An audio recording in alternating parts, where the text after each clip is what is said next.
This is what the Bible says. Then the glory of the Lord appeared at the tabernacle, and God condemned the whole generation to wander in the desert until death. What happens when the image of a perfect marriage, one built at the pulpit, broadcast as a model for thousands, quietly comes apart behind closed doors? At 75 years old, Bishop Paul Morton faced revelations that shook not only his own family, but an entire community of believers who had looked up to him for decades. This isn't simply the story of a marriage in trouble. It's a story about what happens when faith, public image, and private pain collide, and what we're left with when the people we view as pillars turn out to be human after all. The image that everyone believed. For years, Bishop Paul Morton stood as a symbol of strength in his community. His leadership inspired thousands. Standing alongside him was his wife, Dr. Deborah Morton, and together they projected something the public found deeply reassuring: a marriage rooted in unity, grace, and shared purpose. They spoke from the pulpit about love and partnership, and congregations took comfort in believing that here, at least, was a relationship that worked. But underneath that polished surface, something quieter was happening. There were hints, small, easy to dismiss, that things weren't entirely as they appeared. A sense of distance, whispers that never quite became conversations, because who questions a couple held in such high esteem? The assumption was always that whatever tension existed was minor, manageable, the kind of thing every long marriage works through privately. What the public didn't see was the gap growing at home. While Bishop Morton poured himself into his ministry and his congregation, the emotional reality inside that marriage was becoming something far more complicated than anyone watching from the pews could have guessed. This is often how it goes with public figures, especially in faith communities. The expectation of flawlessness creates a kind of protective shell. That can hold for years, even when what's underneath is anything but flawless. Eventually, though, even the strongest image starts to wear thin. A wife's quiet endurance. For Dr. Deborah Morton, the years inside that marriage felt very different from how they looked from the outside. While her husband's energy and attention went toward the church and its people, she often found herself waiting for connection, for partnership, for the version of her husband that the congregation got every Sunday. She has since described feeling, in her own words, invisible inside her own marriage. Decisions were made without her. Her voice, in many of the moments that mattered most, simply wasn't part of the conversation. This wasn't a marriage where two people built decisions together. It was, by her account, one largely shaped by her husband's role and authority as a pastor, a dynamic that left little space for her as an equal partner. For decades, she chose silence. Not because nothing was wrong, but because she prioritized peace, the reputation of the ministry, and the role she was expected to play, the supportive wife who carries her burdens privately and speaks only of strength in public. Internally, though, she was carrying something much heavier: isolation, suppression, the particular loneliness of being unseen by the one person who was supposed to see her most clearly. This is a pattern many spouses of public religious figures quietly live with. There's an unspoken rule: stand beside him no matter what. That leaves almost no room for honesty about what's actually happening. For Dr. Morton, that expectation became its own kind of confinement, tying her identity to silence and self-sacrifice. When she eventually did speak, it wasn't to tear her husband down. By most accounts, it came from a much simpler place: the need to finally tell the truth after holding it in for so long. When trust broke down. One of the more striking details that emerged was about a major financial decision Bishop Morton made without consulting his wife at all, a decision that put their family's financial stability at risk. This wasn't just a disagreement about money, it went to something more fundamental, whether she was actually a partner in their shared life, or simply someone living inside decisions made by someone else. Trust in any marriage depends on being included. Dr. Morton's account suggests she often wasn't, and that exclusion wasn't isolated to finances. It reflected a broader pattern where her husband's authority as a religious leader seemed to carry over into the marriage itself, shaping the relationship in ways that left her sidelined. The financial episode became something of a breaking point. It made the cost of years of silence impossible to ignore any longer. What makes this especially difficult to untangle is the environment it happened in. Religious communities often place enormous value on honesty and unity, and yet that same culture can make it nearly impossible to admit when a marriage, even a pastor's marriage, isn't living up to what's being preached. Dr. Morton's choice to finally speak openly wasn't just personal, it pushed against an entire community's assumptions about what the Morton's marriage actually was. How the community reacted.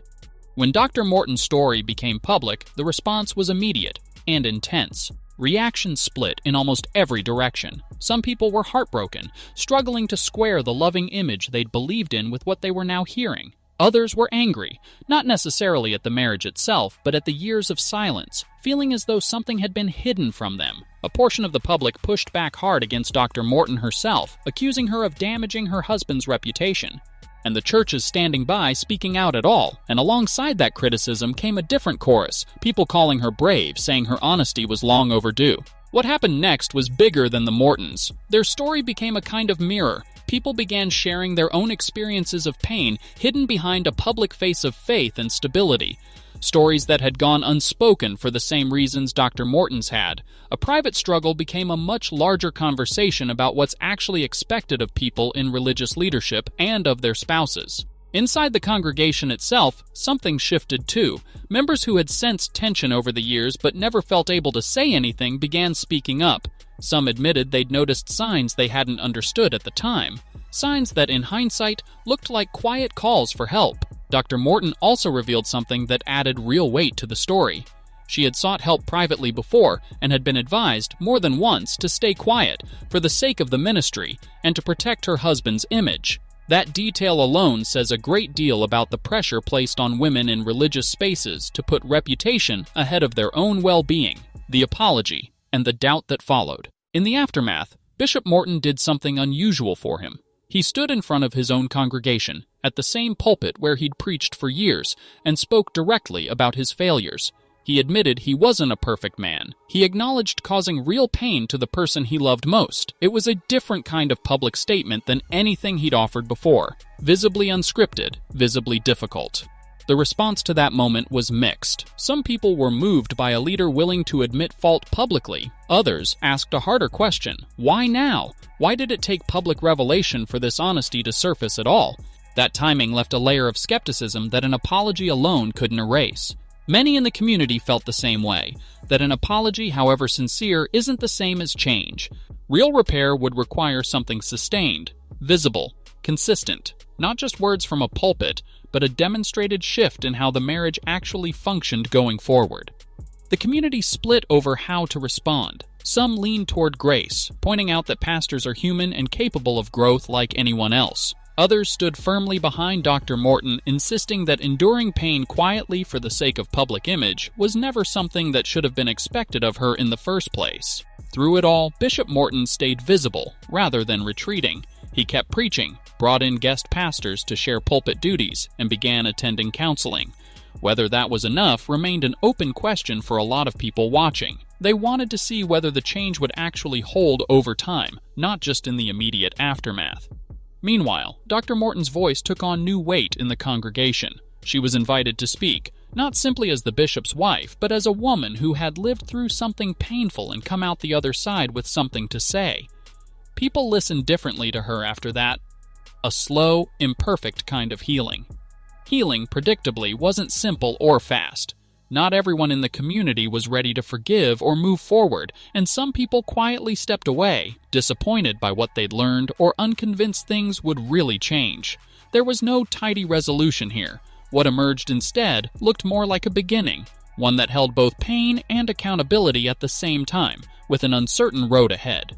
What's notable is that the Mortons chose to stay together. Rather than retreating from public life or ending the marriage, they took on the much harder task of trying to rebuild it in plain view, which pushed back against the common assumption that once private struggles go public, separation is the only outcome.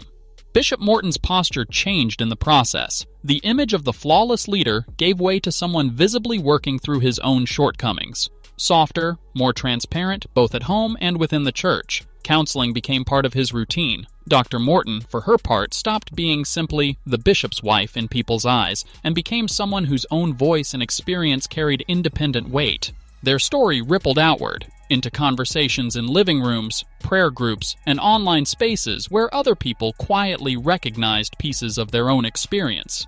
It became, in an unexpected way, less about scandal and more about what's possible when people choose honesty over performance, even very late. Not everyone embraced the shift. Some members of the community drifted away, unwilling to stay through that more vulnerable chapter. Others stayed and found themselves genuinely moved by the willingness to be honest at all. That split says something true about how difficult it is to hold forgiveness and accountability together. Grace and truth rarely arrive at the same time, in the same proportion, for everyone. At the heart of it was Dr. Morton's own framing of why she spoke up in the first place. Not to seek revenge, but to find release, to choose peace over the appearance of peace. That distinction reshaped how a lot of people understood the whole story. Less a scandal, more an act of long overdue honesty. Their journey isn't finished, and it was never going to wrap up cleanly.